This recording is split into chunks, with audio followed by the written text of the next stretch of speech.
I'm always so curious, like, how dry is your mouth at the end of your shift? Well, let me put it this way. I don't have a Bubba cup with me on set because the other thing I'm famous or infamous for is not going to the bathroom for the entire 7 hours. So, yeah, I do get a little parched, but it's like anything else. It's like the bathroom thing. It's just mind over matter.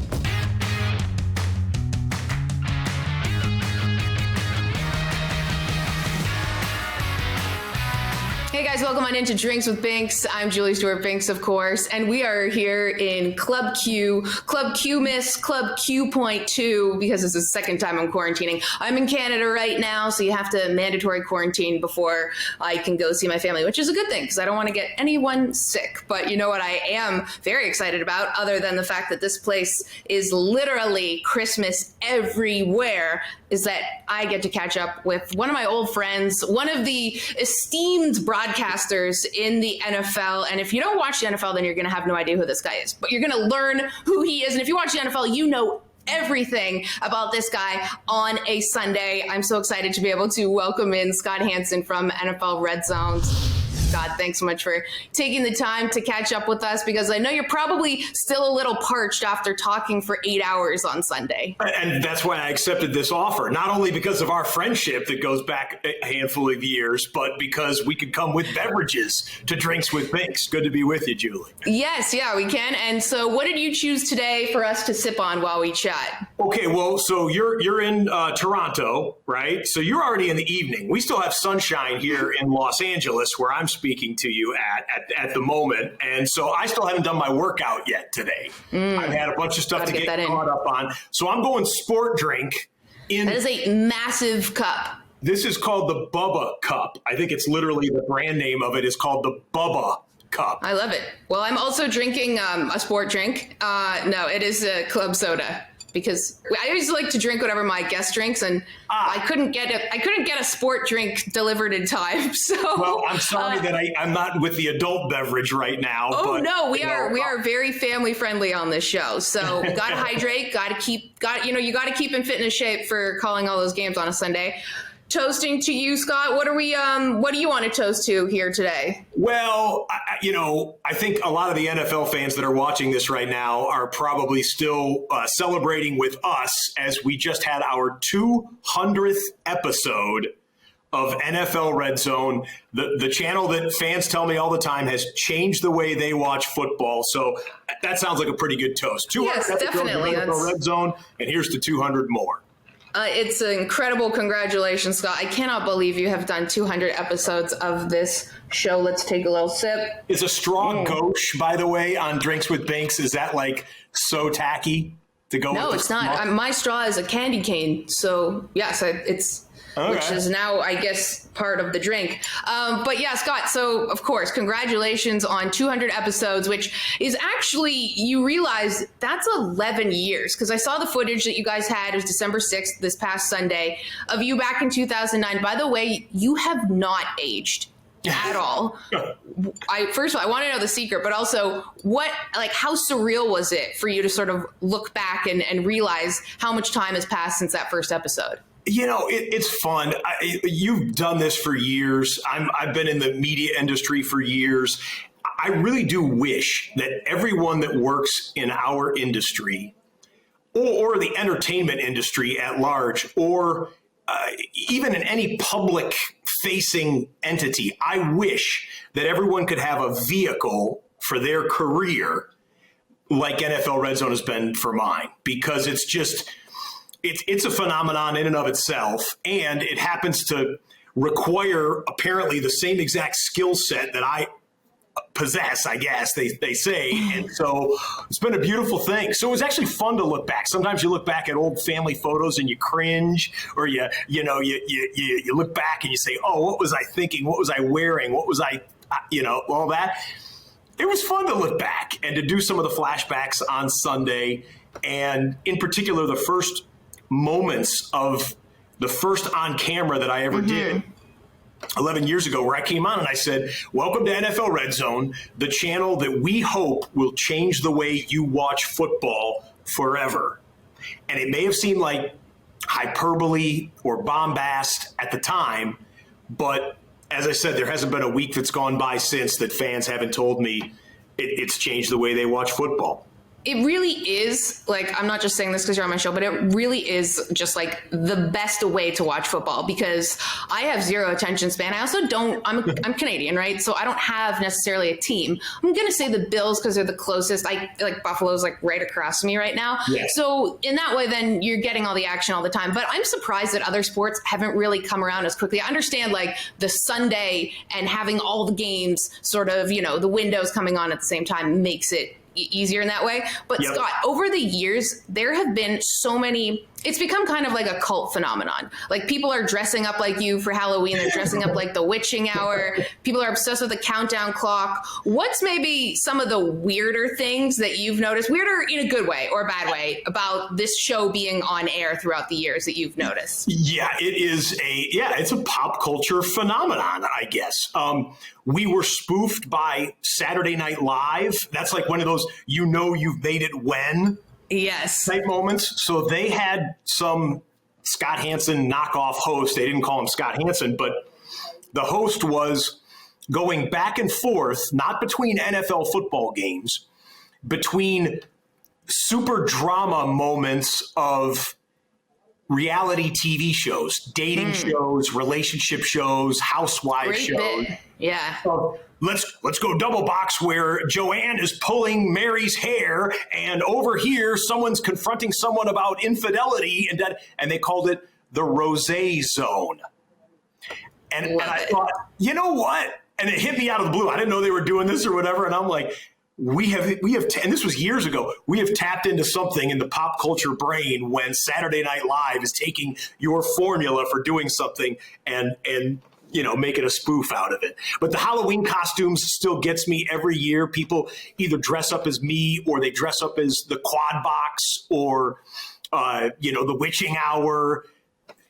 I mean, like, you gotta, kind of slack yourself every once in a while and say, wow, this is real. This is really happening. If you're being parodied on SNL, like you've done it. Like that's it. I can't wait for Kate McKinnon to play me on Drinks with Binks. Like that's going to be when everything. She would nail your look. She would need to, elongate. People have said we kind of look similar. So I just hope that that's the reason why, and not just because like she'll find some ridiculous thing about drinking. Well, hey, let's do something crazy on the show right now. It'll go viral, and then, they'll have to pick it up. Yeah, let's do something crazy, Scott. Yeah, let's we got to take a quick time out. In this commercial break, we're going to find something super crazy that SNL will then parody me for. We're here on Drinks with Binks with Scott Hanson from NFL RedZone. Stay tuned.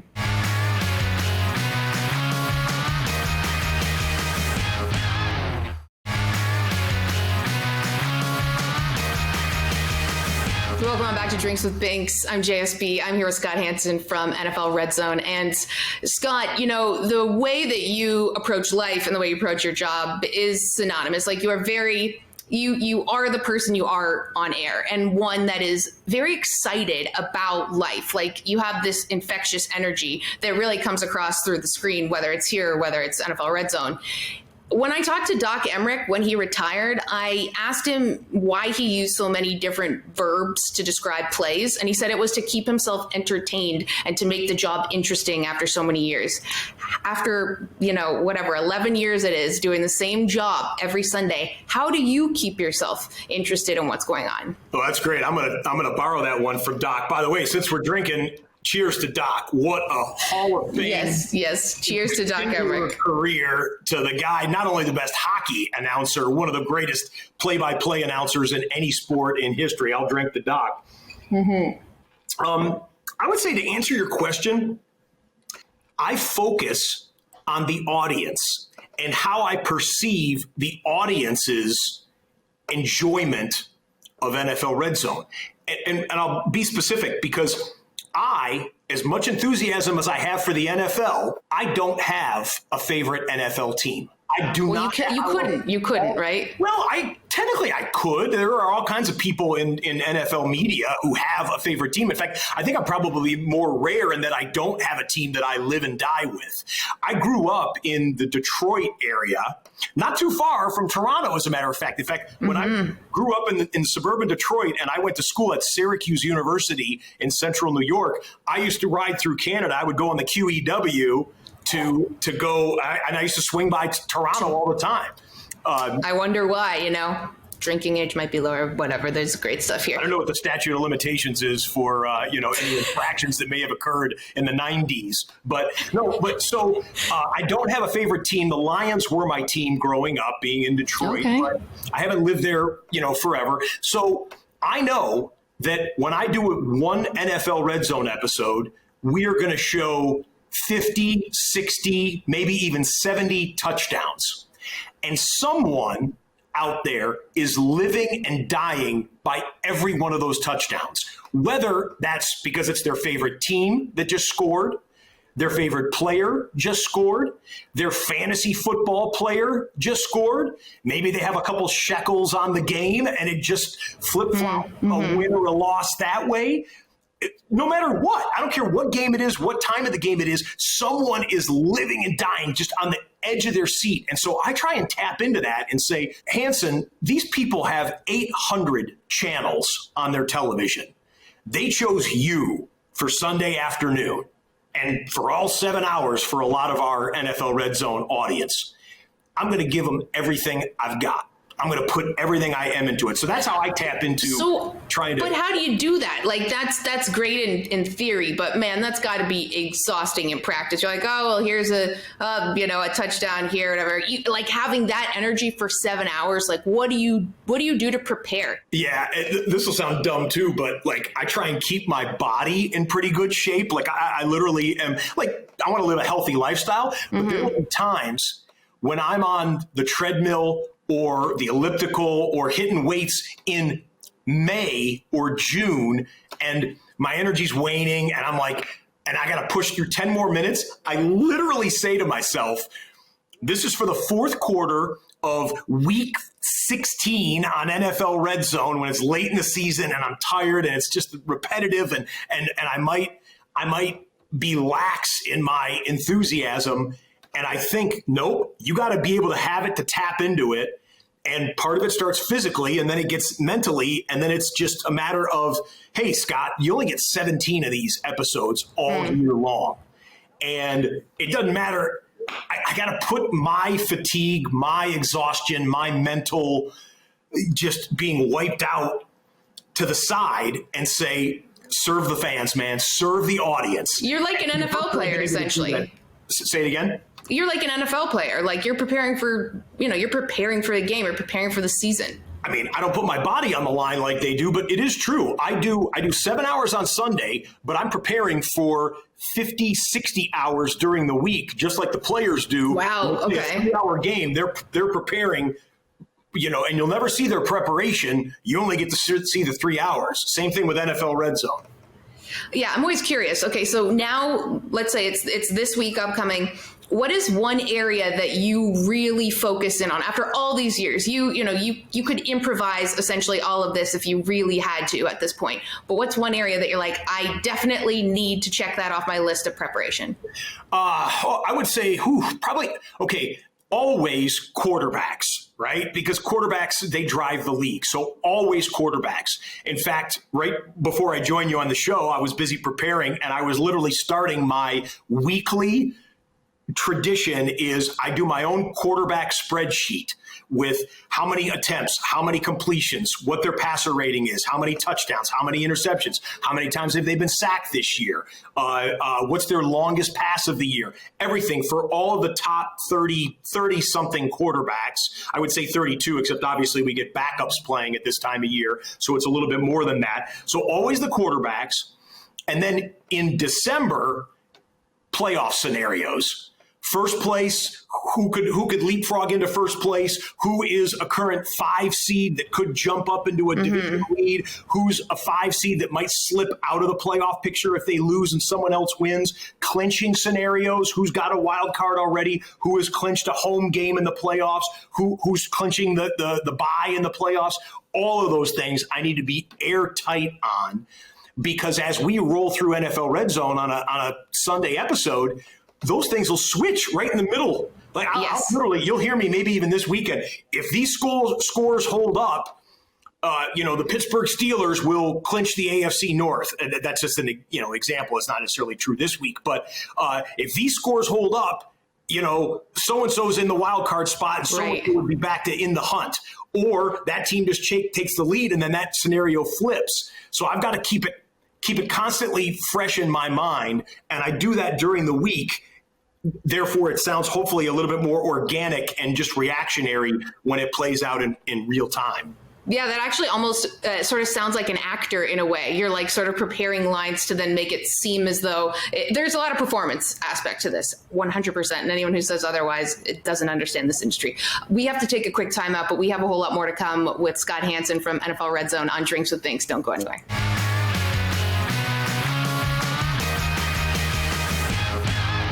I'm Jane Slater. When I drink, it's with Binks.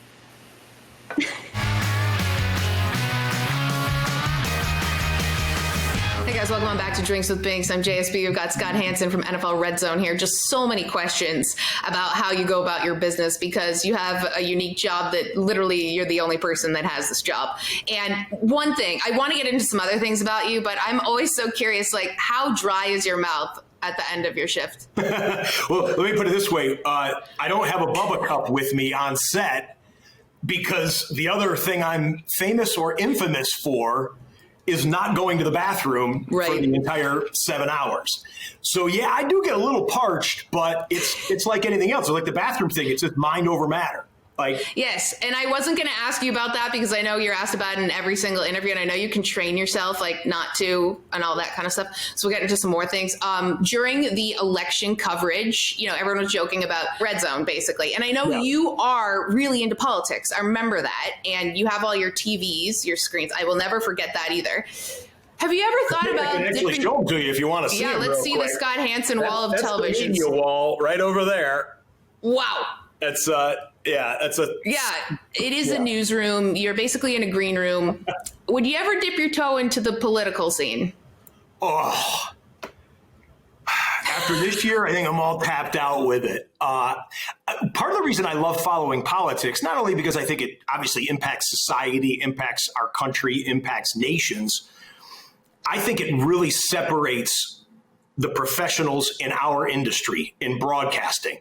Who can think on their feet on live television, on an election night, on a primary night, a debate night, where you think you know what might happen, but you have to react to it, and you have to. Yes. And I love watching that because I love broadcasting. And I'll take something from newscasters. I'll be like, wow, he or she just, they said something or they handled this a certain way. I'm going to remember that and maybe be able to apply it, not with the same, nouns and verbs necessarily, but the same approach, the same mentality. Do you have any examples of maybe something you've taken? Yeah, like Brian Williams on MSNBC. The first thing that popped into my mind when you asked me that was when Prince died, right? One of the greatest pop artists of all time. They went wall-to-wall coverage. I think everyone did, CNN and Fox and everybody. Prince, a worldwide global sensation. And he died, and it was still kind of sudden when he died. Brian Williams went on air, and I think I watched him for 3 straight hours. Now, I have no idea if Brian Williams was a Prince fan prior to that, but you would have thought he knew the entire library of Prince's work. And I realize there are researchers feeding him information and stuff and producers that can help him and stuff, but he handled it in such a way that was knowledgeable about the man's career and his impact on society, and yet respectful because we were still talking about a sudden death of a pop icon and a tragedy that people were mourning across the world. And he was able to meander to so many different aspects of it. It was an amazing thing to watch. So that's just one that pops into mind. But I taken. It's live and it's breaking news, and that's everything that we do on NFL RedZone. So, yeah, and speaking of that, have you ever done improv before? Nothing formally. Nothing formally. Oh, you'd be great. You're a big yes and guy. I can tell you'd be great live on your feet. Well, haven't you? You and I have hung out before away from the cameras, and didn't we do a game night one time? Yes. Didn't you participate in one of the Scott? Yeah, I'm not very good at game nights. I'm pretty stupid, but I'm good at improv because that's whatever you think up on the spot, right? Yeah. Not answers, but whatever you want the answer to be. Sure. Hey, just have some repartee to, and just roll with it no matter what happens. Roll with it. Yes. Yeah. You seem like you could have been a graduate of one of these, you're in LA. Who knows? Maybe NFL RedZone right now and be on television on a movie next. Be on TV. Can it augment the off-season income is what I would like to know. If the answer to that is yes.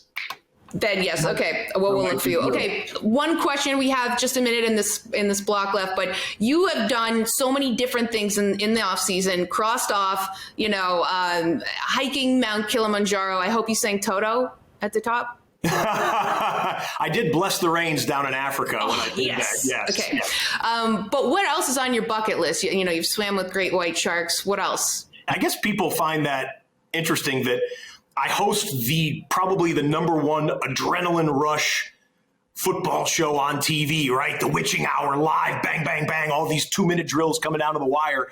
And then in the off season, I've kind of gravitated towards, let me experience what life has to offer. So I have climbed Kilimanjaro. I ran with the bulls in Pamplona, Spain.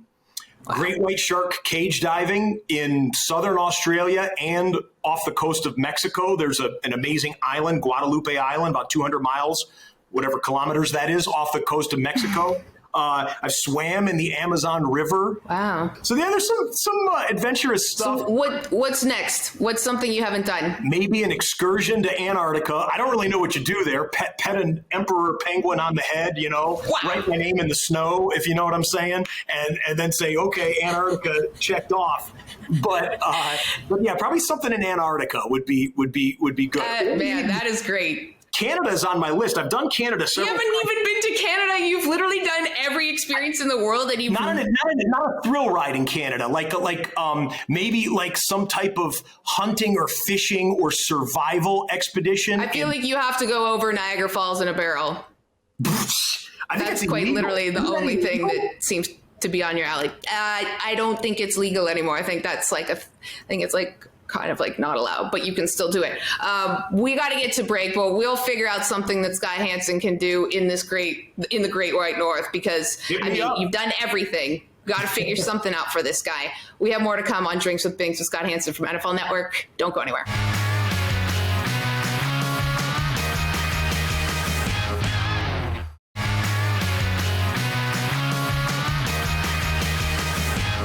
We've had an awesome time drinking and binking with Scott Hanson from NFL RedZone. Could talk to you forever. Where can we find you next? I'm always on social media. I created my social media predominantly for fans, just to be able to hear from them and communicate with them. So at Scott Hanson on Twitter, at Scott Hanson 1 on Instagram. And I started a new one this year, just in time for the holiday season. I'm on Cameo. If you guys know about Cameo, you can get a shout out. Like I do personal shout outs. Hey, Joe, Merry Christmas from your wife. She thinks it's awesome that you watch NFL RedZone. So Cameo, Scott Hanson. If you want a holiday gift for the football fan in your life, I'm available. That's a great idea. I got Cameo for my mom, Alice Cooper. It cost me $300. Best $300 I've ever spent in my life. She had no idea I spent that. A good show, yeah? Oh, yeah, he did. I don't think he's getting a whole lot of Cameo requests, but, Anyway, that is besides the point. Thank you, Scott, so much for being here today on Drinks with Things, guys. You know where to find us on YouTube, Twitter, and on Instagram, everywhere at Fubo Sports. We will see you next time, and bottoms up, bitches. Let's go.